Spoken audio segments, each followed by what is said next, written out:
Nuevo, vamos a comenzar la clase número 9, lección número 9, si trajeron sus libros, pero más importante, si trajeron sus Biblias. Vamos a estar en Romanos capítulo 3, versículo 11. Romanos capítulo 3, versículo 11. Y vamos a orar por esta corto estudio para que entonces pasemos a la oración. Padre, en esta noche nuevamente venimos delante de tu presencia para pedirte que me uses una vez más con mis hermanos, que podamos salir de aquí edificados, Señor. No hay mejor lugar que estar aquí en tu presencia, Dios mío. Pon eso en el corazón de todos nuestros hermanos, de venir a tu casa para, Padre mío, ser llenos de ti. Sabemos que hay una presencia poderosa tuya cuando nos reunimos. Tu palabra dice que donde están 2 o 3 reunidos en tu nombre, ahí estás tú, Señor. Y sabemos que estás aquí, Padre Santo. Gracias, porque no estamos solos. Ayúdanos a edificarnos los unos a los otros. Salgamos de aquí fortalecidos en esta noche, en el nombre de Jesús. Amén. Ok, hermanos. Quisiera recordar que estamos estudiando el estado caído del hombre. Nos estamos viendo en la posición que nosotros nos encontrábamos antes, como hoy en día somos hijos de Dios, pero como hombres caídos, como nos encontrábamos antes de que el Señor nos salvara. Entonces Dios, por su amor y su misericordia que Él tuvo, pues nos salvó. Dice la palabra que Él nos amó a nosotros primero. Por eso es que nosotros podemos amarle a Él. El ser humano separado de Dios odia a Dios, aborrece a Dios. Por eso podemos leer en el libro de, en esta misma carta que vamos a estar leyendo hoy, ¿verdad? En la carta a los Romanos, en el capítulo 1, que dice que la ira de Dios se revela contra toda impiedad de los hombres, ¿verdad? Los hombres que detienen la justicia de Dios, la detenemos por la injusticia, ¿verdad?, nuestra como seres humanos. El hombre no quiere a Dios. Puede decir que ama a Dios, pero un Dios imaginario que se hace en sus mentes, que vive solamente en sus mentes, lo construye en sus mentes y cree que eso es Dios. Porque el hombre tiene la necesidad de adorar a algo. El hombre dice, no, yo no creo en nada. Siempre el hombre va a adorar a alguien. Somos seres creados para adorar. Y si no adoras al verdadero Dios, vas a adorar a algo o a alguien más, o a ti mismo. Entonces, estamos estudiando esto y que nosotros, pues, gracias al Señor, conocemos el final, pero es bueno, hermanos, que recordemos, ¿verdad?, de dónde el Señor nos sacó. También personas que no conocen al Señor puedan entender en el estado en que se encuentran en este momento y la necesidad tan grande que tienen de Cristo. Entonces, es un llamado urgente, verdaderamente el Evangelio es un llamado urgente al alma pecadora, al alma separada de Dios. Tiene que entender que la ira de Dios, dice Juan 3:36, dice que permanece. Aquel que no ha creído en Cristo, dice la palabra que la ira de Dios permanece sobre esa persona. Y esa ira no es quitada hasta que esa persona se arrepiente de sus pecados, cree en Jesucristo y pone la fe que el mismo Dios le da a esa persona para que pueda creer y ser salva. Entonces, ese es el milagro más grande que nosotros podemos ver en este mundo. No busque milagros, no busque señales, no busque tantas cosas, aunque Dios sigue haciendo milagros, Él es soberano. El Señor sigue sanando, el Señor sigue haciendo milagros, porque Él es soberano y los hace cuando Él quiere y como Él quiere. Pero el milagro más grande que nosotros podemos ver es la salvación de un alma. Yo le estoy dando gracias al Señor desde que el Señor salvó a mi hermano Gabriel. Eso es un milagro. Y nosotros como iglesia debemos celebrar eso y darle gloria a Dios por ese milagro tan grande. Que una persona joven a esa edad venga a los caminos del Señor, eso verdaderamente es un milagro y va a evitar tanto dolor para él, para su familia, para su congregación y todas las personas que lo rodean y que lo aman, ¿verdad? ¿Por qué? Porque va a caminar con el Señor. Y aunque va a cometer errores, pero no va a cometer horrores como cometimos muchos de nosotros. Que qué bueno es nuestro Dios, que cuando nosotros cometemos errores, Él rápido nos saca de ahí. Antes no, antes éramos esclavos al pecado y pecábamos y nos gustaba el pecado y dice la palabra que éramos hijos de ira, lo mismo que los demás. Pero cuando se manifestó, me encanta eso, la bondad de Dios nos salvó por su misericordia, ¿verdad? No por ninguna obra que hayamos hecho. No por ninguna obra que hayamos hecho. Amén, hermano. Porque Él haya visto algo bueno en nosotros. Nosotros no había nada. No había nada. Un muerto no tiene nada bueno, está muerto. Y cuando uno se acuerda de los pecados en que uno anduvo, ¿Por qué ama el Señor? Dices, pero ¿quién soy yo? ¿Quién soy yo? Nadie. Entonces ahí podemos ver el amor de Dios de una manera incomprensible, no lo podemos comprender. Y mientras nosotros más profundizamos en la palabra de Dios, más entendemos. Que dicho sea de paso, en la iglesia no estamos en una competencia. No es quién sabe más que el otro. No caigamos en eso. ¿Quién tiene el espíritu más lleno que el otro? ¿Quién está más lleno que el otro? Acuérdense que al momento, tanto el hermano tiene el Espíritu Santo, igual que yo que tengo 20 y pico, casi 30 años. El más pequeño dice que es más grande. Exacto. Nosotros es lo debemos mismo. servirle a él. ¿Sí? Pero hay algunos que dicen no, que yo he estado estudiando eso esta semana y la semana antepasada, llevo como 3 semanas estudiando eso. Hay movimientos cristianos que dicen que el Señor te salva y entonces sí, te da el Espíritu, pero no te da todo el Espíritu que tienes que tener, sino que tiene que venir una segunda ola del Espíritu. Sí, el segundo toque. El segundo toque, eso no es real. Eso no es bíblico. Eso no es bíblico. Pero eso lo vamos a estar estudiando un poquitico más adelante. Pero vamos aquí a la clase. La clase seguimos el mismo tema, la incapacidad moral. Y ya estamos en la tercera parte. La impotencia de la fuerza del hombre se llama específicamente esta clase. Y vamos a tocar solamente hoy el punto número 1.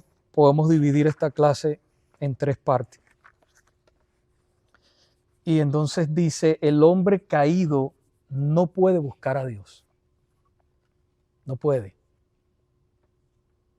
Por más que quiera, no puede.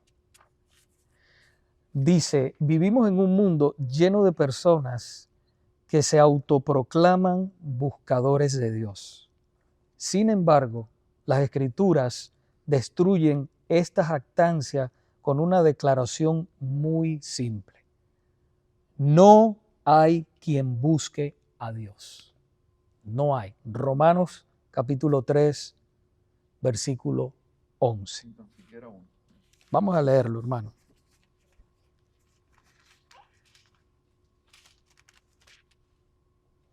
Si alguien lo lee, adelante, hermano, el que lo tenga. No hay quien entienda, no hay quien busque a Dios. Ahí está. Y si lee el 12, ¿verdad? Todos se desviaron, a una se hicieron inútiles. No hay quien haga lo bueno, no hay ni siquiera uno. No hay ni siquiera uno. Ahí está. Completo. No hay. Esa es la condición del hombre caído. Todo hombre que no tiene a Cristo está en esa condición. Muy frecuentemente escuchamos a jóvenes convertidos al cristianismo comenzar su testimonio con las palabras: durante años estuve buscando a Dios. Sin embargo, las Escrituras una vez más responde: no hay quien busque a Dios. No hay. Si bueno, yo estaba buscando a Dios. No, estaba buscando en el lugar equivocado, porque Él es el que busca al hombre. El Señor tiene que buscarnos a nosotros. Él llamó Él es sus discípulos. Él lo llamó. Él escogió a Los sus escogió. discípulos y llamó. Vemos por toda la Biblia ese mismo dialecto, ¿verdad? Él es el que escoge. Él nos escogió.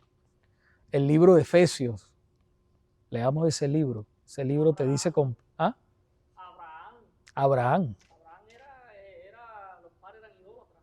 Idólatra. Venía de una familia idólatra, correcto. Nunca nadie buscó a Dios, nunca. Ajá. Eran idólatras todos, venían de una familia idólatra. Y fíjense una cosa que yo digo, hermano, que es tanto así que yo me pongo a pensar, por ejemplo, en mi familia. La primera persona que el Señor salvó fue a mí. Y de una familia grande. Después a mi mamá.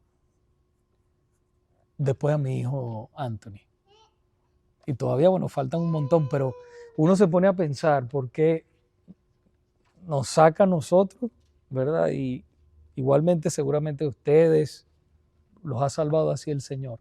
Mi madre, mi primo, yo fui uno de los primeros en mi familia. Yo no conocí ningún cristiano nunca en mi familia. Uh-huh. Y ahí vino mi primo, vino mi mamá, y bueno, lo que les he predicado, que hoy no sé. No sabemos. La semilla está sembrada. No sabemos. Como pasó con tu hijo, entonces. Así es. Entonces dice, el hombre es una criatura completamente caída, cuya naturaleza es depravada y perversa. Odia a Dios y se opone a su verdad porque lo condena por su depravación y rebelión. Pues por eso se opone, porque el Señor le dice la verdad como tú estás. Como un médico, ¿verdad? Ahora me viene un médico honesto te dice la verdad. Esta es la enfermedad que tú tienes. Pero esta es la cura. Nosotros, el Señor nos dice, la cura es Cristo. Eso es. Él no vendrá a Dios, de hecho, intentará hacer todo lo que esté en su poder para escapar y olvidarse de Él. Wow, eso es. Dios es justo, el hombre es un quebrantador de la ley. Por lo tanto, el hombre está igual de dispuesto a buscar a Dios que un criminal a un oficial de la ley. El hermano da ese ejemplo ahí. Un criminal va a buscar a un oficial de la ley, no. Le huye, ¿verdad? Así es el hombre cuando está caído. Nosotros huíamos de Dios. Por más bueno que usted era, por más buena persona que usted huía de Dios, igual que yo. Yo huía de Dios. Y fíjense una cosa, hermanos. Cuando nosotros pecamos, ya como hijos de Dios, a veces Satanás nos engaña. Nos engaña. Y yo he visto cristianos que pecan y se alejan del Señor. No. Ahí es donde tú tienes que correr, arrodillarte, humillarte y pedirle perdón al Señor, porque la palabra del Señor dice que Él te perdona. Pero si tú vienes verdaderamente humillado, arrepentido de todo corazón. El problema es, pastor, para agregar, y es mucha verdad. Y ese es el engaño de nuestro corazón también. Y de los enemigos que tenemos en el mundo. Uh-huh. No solo Satanás, sino los demonios. Porque en la Biblia tenemos un arrepentimiento en dos pecados que fueron iguales y atroces como pecado. Uno es Judas Iscariote. Uh-huh. Y el otro es Pedro. El de Pedro fue menor que el de Judas. No. Fue tanto igual o peor que el de Judas. Judas entregó al Señor. Dice que fue tanto la vergüenza, y ahí está una del pecado que nos aleja de la iglesia y nos aleja de Dios. Que a veces tenemos vergüenza no de Dios, sino de los hombres. Porque el pecado de Judas, Cristo le dio la oportunidad de arrepentirse.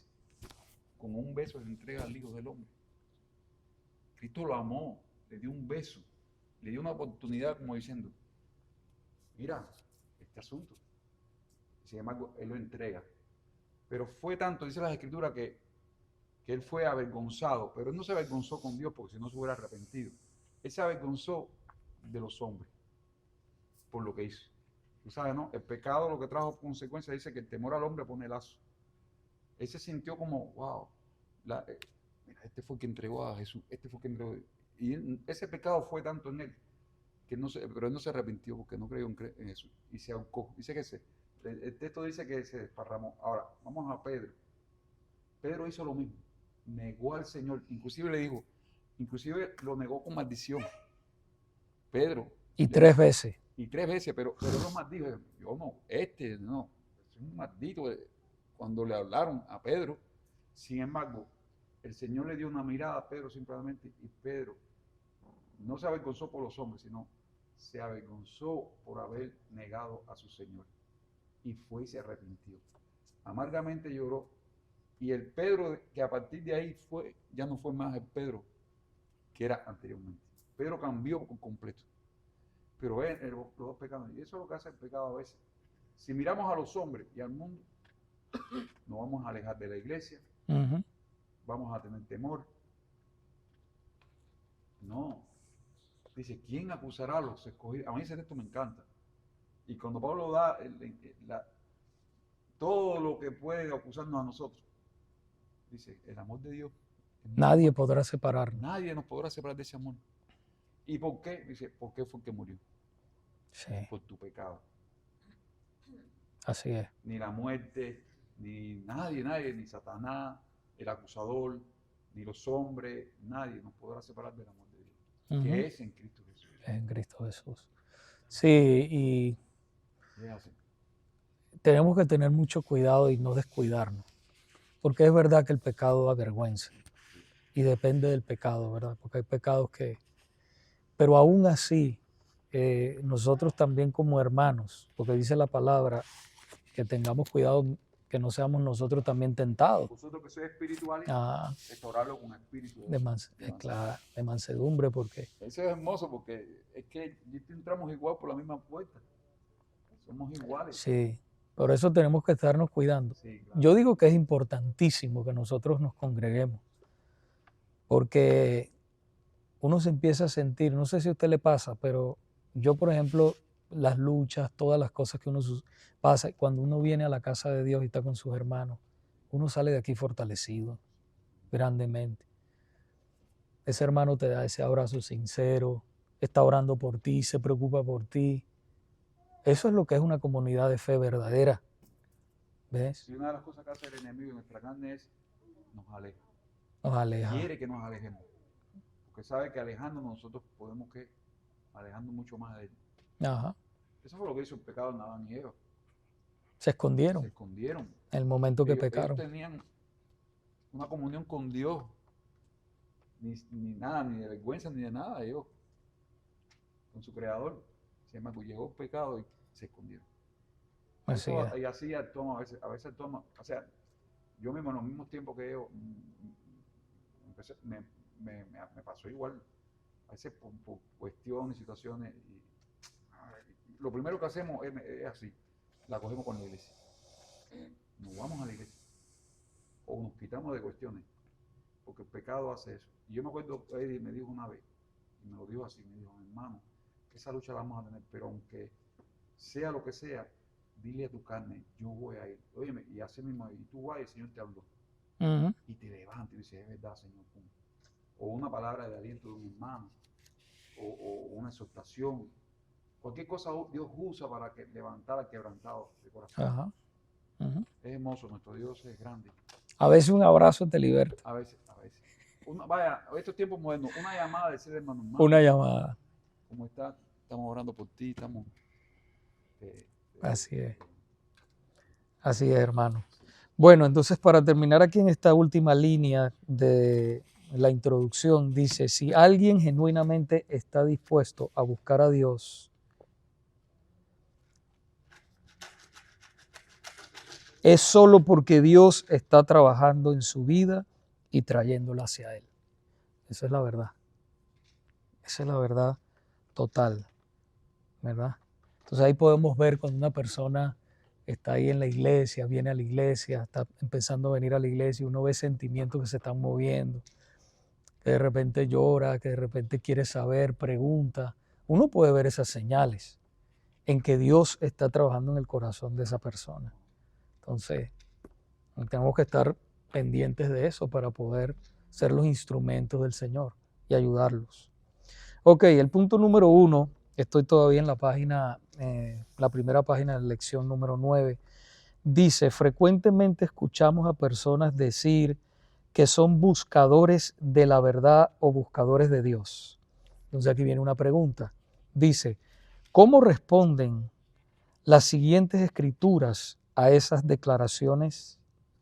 De acuerdo con Romanos 1:18. Vamos a Romanos 1:18.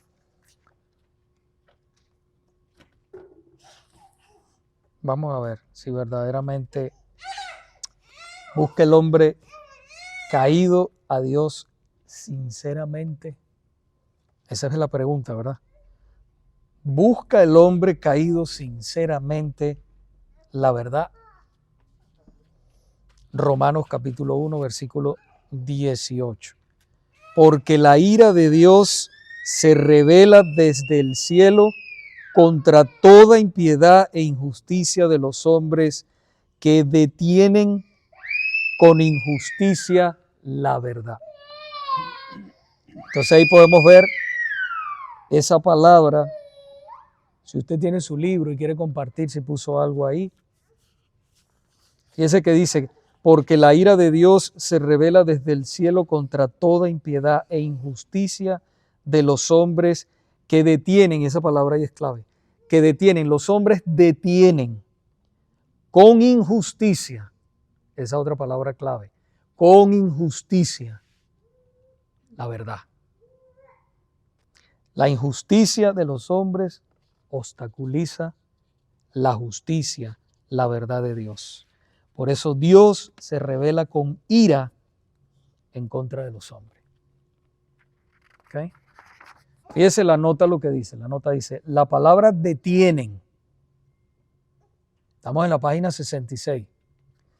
La palabra detienen viene de la palabra griega katejo, que también puede traducirse como restringir, obstaculizar o retener. ¿Okay? Entonces eso es lo que hace el hombre no regenerado. Obstaculiza la verdad, la tuerce, detiene todo lo que es de Dios. Por eso vemos todas las cosas que están sucediendo. Quieren quitar los 10 mandamientos, quitaron la Biblia, quitaron tantas cosas. Bueno, gracias al Señor todo eso está volviendo. Pero eso es lo que hace el hombre, ¿no? Obstaculizar la verdad de Dios. ¿Puede hacerlo?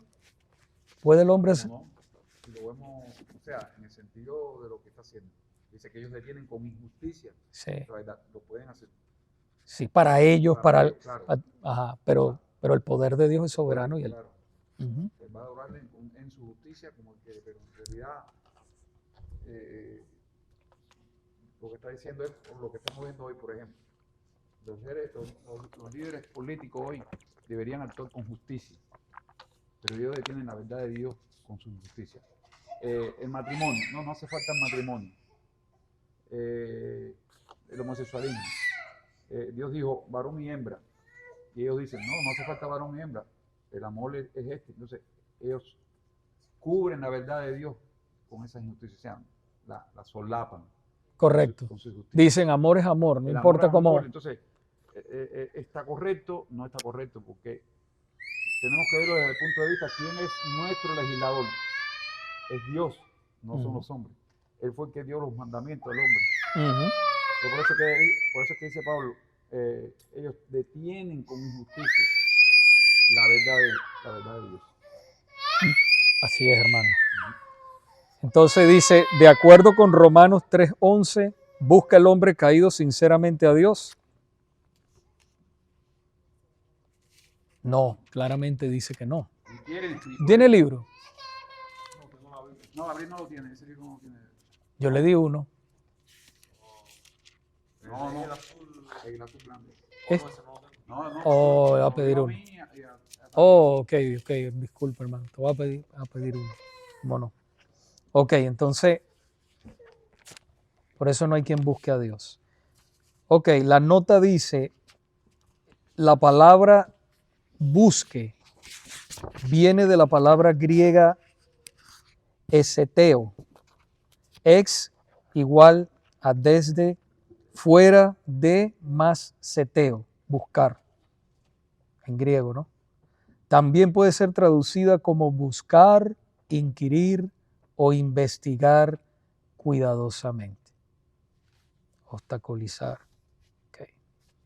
Ok, el punto número 2 aquí nos dice que hemos aprendido que el hombre caído no buscará a Dios. Y hay una pregunta, ¿por qué tiene el hombre tal aversión? La palabra aversión significa rechazo, ¿no? Repugnancia. ¿Por qué el hombre tiene tal aversión hacia Dios? ¿Por qué? ¿Por qué el hombre caído no lo busca? ¿Qué nos enseña? Vamos a ir a Juan, al Evangelio capítulo 3, Juan capítulo 3, del 19 al 20. Alguien que lo lea.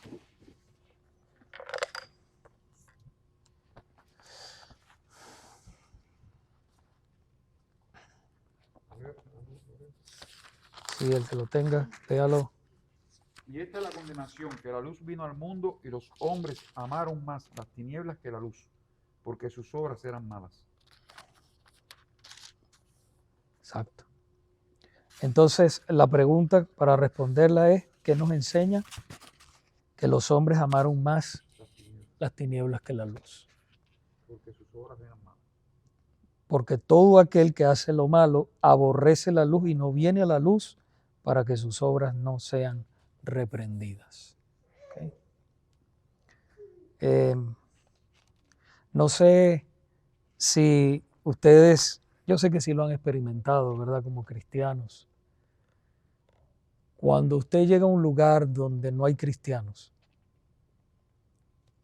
y usted sabe que ese ambiente, la gente dice malas palabras, la gente hace chistes sucios y todo, y usted llega, la mayoría de ellos cambia. No dice mala palabra. No han experimentado eso. Yo sé que sí. Lo que he experimentado es que yo tengo que dar 180 grados, 180 grados E irte. porque no, Sí. no me soporto en el lugar ese. Claro, pero yo sé que lo que quiero decir es que Cuando conocen, sí. O sea, cuando te si conocen, sí, si te conocen, sí, como que entienden. O claro, si dicen algo, dicen, no, que fulano es cristiano. Oye, no. Ahora exactamente. sí, en ese Eso sí, si te sentido. conocen. Cuando ya hay una relación y te Claro, conocen, claro. Por saben ejemplo, los tu- compañeros de trabajo que sí saben que tú eres sí, cristiano, que sí se miden, ellos gracias se a Dios. miden un Se poquito. A veces miden. cogen en bonche y te dicen, no, pero como que saben. Sí, claro, porque nosotros tenemos la presencia de Dios en este mundo. Somos la presencia de Él, somos sus hijos, somos su pueblo. Y entonces, Pero también va en la conducta de ese creyente no, en ese estoy hablando contexto, de eso. en Si no es ese así, contexto, porque si no es así es peor porque se burlan de no, ti. dice la palabra que por causa de vosotros es blasfemado el reino de los cielos. O sea, hay una conducta y conductas. Claro, tiene que Si mi ser. conducta como creyente, como cristiano, en mi trabajo, en mi vecino, lo que sea, es como igual que ellos, entonces el nombre de Dios es blasfemado, porque lo primero que van a decir, pero y eso que es cristiano y mira cómo se comporta. Ajá. Aunque eso puede suceder porque a veces ellos inclusive lo pueden hacer, no tú haciendo una conducta impropia ni mala, porque dice que a Cristo le decían, este come con pecadores y bebedores, este es un borracho. Sin embargo, Cristo lo hacía, sí, él compartía pero como todos eran para ellos pecadores, Cristo también al hacerlo, y ellos no lo hacían, era catalogado como igual. Ujú. Pero en realidad va en el contexto también donde uno se desarrolla, donde uno dice yo soy cristiano y te comportas. Correcto, un testimonio de vida impacta. Claro, que lleva. Claro, impacta más que 1000 palabras, porque tú puedes saber mucho de Biblia, pero si no la vives, Ah, no hay poder ninguno. El poder está cuando nosotros, pastor, y eso es lo que nos caracteriza como creyentes. Dios nos separó para ser un pueblo diferente. Y no solo cuando estamos en la iglesia, sino cuando estamos solos, cuando estamos en el trabajo, cuando estamos con los vecinos, cuando estamos con los familiares, que es más difícil. ujú, Es muy difícil. Y ahí, en todos esos momentos, en todos esos lugares, nosotros tenemos que marcar una diferencia. Así es, así es. Porque pueblo escogido por Dios, no, para cuando se reúnen solamente, no. Correcto. ¿Algún hermano tiene algún otro comentario? No. Ok. Vamos al punto número 3 y con este cerramos y la nota. La Escritura nos enseña que el hombre caído no quiere, por lo tanto no puede. Fíjense en esa expresión. Por lo tanto no puede buscar a Dios. De acuerdo con las enseñanzas de Jesús en Juan capítulo 6, versículo 44 y Juan 6:65, viene una pregunta. ¿Qué debe suceder antes de que un hombre pueda buscar a Dios y su salvación? Eso a mí me encanta. Es que es Dios el que tiene que actuar en el corazón de nosotros. ¿Qué dice la palabra, hermanos? A ver, Jair. Dice en el versículo 44, ninguno puede venir a mí si el Padre que me envió no le trajere, y yo le resucitaré en el día postrero. Ese versículo Dice- mío Ninguno. preferido.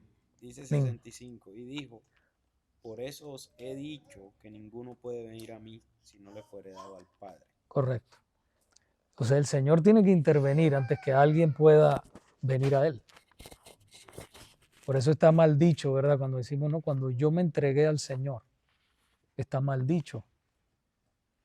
Porque suena como que, a veces lo decimos, por ahí decimos, cuando me convertí, ¿verdad? Pero si usted se pone a analizar, no es cuando te convertiste. Cuando me llamó. Claro, cuando Él me salvó, cuando Él me cambió, me regeneró, es lo que verdaderamente es. Porque suena así como que, bueno, fui yo cuando yo tomé la decisión. Yo fui el que tomé la decisión. No, yo me entrego cuando ya casi esté a punto de En morirme. realidad nosotros tomamos una decisión. En realidad lo hacemos. Es lo que se ve O afuera. sea, por eso, Por fuera. externamente, Dios nos permite de ser partícipes de su gracia, porque somos nosotros los que decimos, Sí, Señor, ¿entiendes? Pero sabiendo nosotros que nosotros no tenemos mérito ninguno, ni podemos, ni queremos, es Él el que hace esa obra en nosotros. claro, porque mira, hay un llamado interno, que ese solo lo hace Dios, y viene primero. Nosotros hacemos el llamado externo.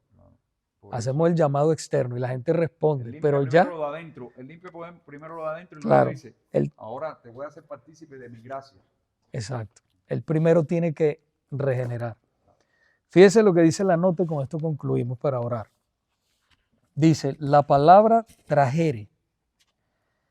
En el versículo 44 viene de la palabra griega helko, que significa arrastrar, atraer o acarrear.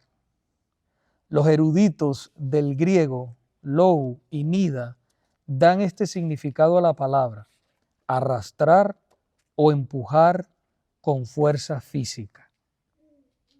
Así es que te trae Dios. Frecuentemente implicando resistencia, traer, guiar a la fuerza. Para ser claros, Dios no trae a los hombres a Él arrastrándolos contra su voluntad. Más bien, primero regenera los corazones de los hombres dándoles una nueva naturaleza. Eso ahí yo lo puse con amarillo, porque eso es una realidad. Esta nueva naturaleza que ha sido creada a la imagen de Dios posee nuevos y justos afectos. Me encanta esa palabra, porque es así. Ahora tú tienes nuevos y justos afectos. Tú empiezas a amar a aquellas personas que tú odiabas o que repudiabas. Te empieza a gustar las cosas que a Dios le gustan. Empiezas a venir a la iglesia, empiezas a orar, empiezas a cambiar, empieza un cambio en ti, completamente de conducta. Quizás dejar gustos que antes te gustaban, ahora ya no te interesan o no te es interesante. Entonces, No te motivan. Exacto, no te motiva. Eso está como el pastor dice que, un pastor amigo mío, dice que él le gustaba mucho ir a los conciertos. ¿Sabes? Cuando venía un cantante famoso y él le encantaba ir a los conciertos y gastaba y tomaba y todo ahí. Cuando no era pastor. Y dice que él un día entró Y se sentó ahí y empezó a mirar todo y dijo, pero esto a mí no me da gozo, ¿qué hago yo aquí? Cogí y se fue. Y ya. Porque entonces eso es lo que pasa en nosotros. Yo le he dicho a colegas míos, no es que ya no me guste, sino que es algo que ya no me es interesante. Entonces, si no me es interesante, ¿por qué voy a estar ahí? ¿Por qué voy a escuchar eso? Porque no me interesa.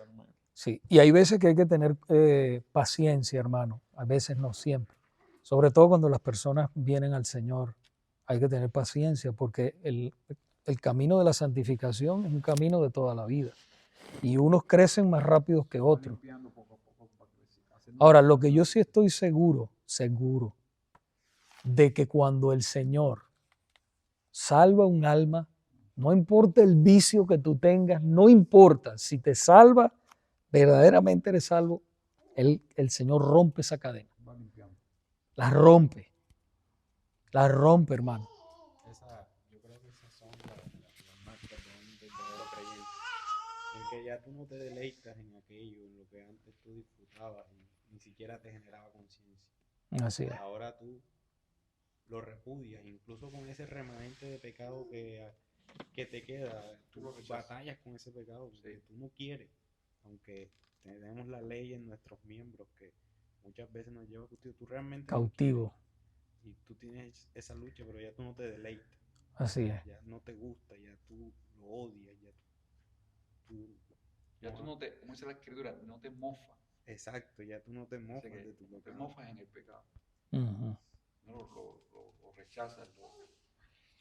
Te entristece. Cuando pecas te cae una tristeza arriba que ya, tú... Ya no es la razón de tu deleite.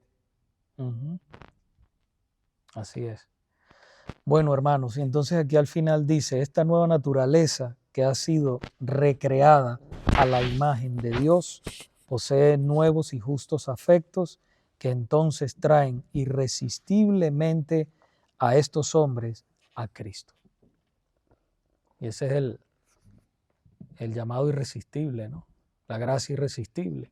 Usted sabe que me gusta mucho cuando el Señor llamó a Saqueo. Saqueo, parece que él tenía deseo, ¿no? De ver a Jesús. Dice, ¿quién es Jesús? Y él era chiquitico. Pero que tú veas que ahí está el cuidado de Jesús y la atención de él en sus hijos. Se subió en una planta sicomoro. Se subió en el árbol para ver a Jesús. Y desde el árbol ya Jesús lo había visto. Y pasó y miró, le dijo, Saqueo, hoy voy a cenar contigo. Ya, eso es un llamado irresistible. Dice que él bajó cuando cenaron, ya. Listo. Ya, Salvo. ya ese hombre estaba listo ya para entregarse. Y se manifestó. Lo empezó a devolver todo lo que había robado. Todo lo que tenía robado, porque ese hombre era detestable en Israel. Era uno de los pecados más detestables que tenían en Israel, era ser. Pues robaba a su propia nación. Le robaba a su propia nación para un enemigo. Para un enemigo. Era odiado, y sin embargo Jesús compartió con él, pero fue salvo ese hombre. Dice, le voy a devolver todo. Sí, eso es una enseñanza para nosotros, sí. Amar a los enemigos y orar por ellos y estar cerca, así uno no sea fácil, pero no sabemos cuándo el Señor los va a salvar. No sabemos. Él ni pensó que Jesús se iba a fijar en él, se fijó en él. Sí. Bueno, mis hermanos, vamos a ir cerrando ya en este momento para comenzar a orar. Entonces, lo que son las peticiones, las acciones de gracias. Buenas noches, esta parte. Gracias a todos por estar en el estudio bíblico y ahora vamos a orar.